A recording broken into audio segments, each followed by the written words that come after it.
So yan guys, manipis nga nga weldingon, kailangan mo magpili rin. Ako na alam rin lakon. Kay sayang na welding rod ko na siya, ni mo pag tatanggalan hinpuan, tapos siya ni mo gamiton. Alam rin okay na.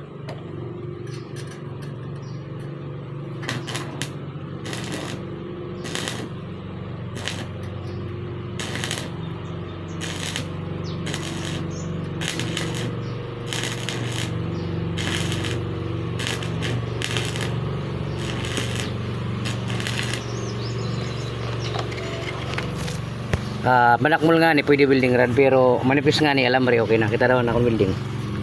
Ano? Okay naman niya ako.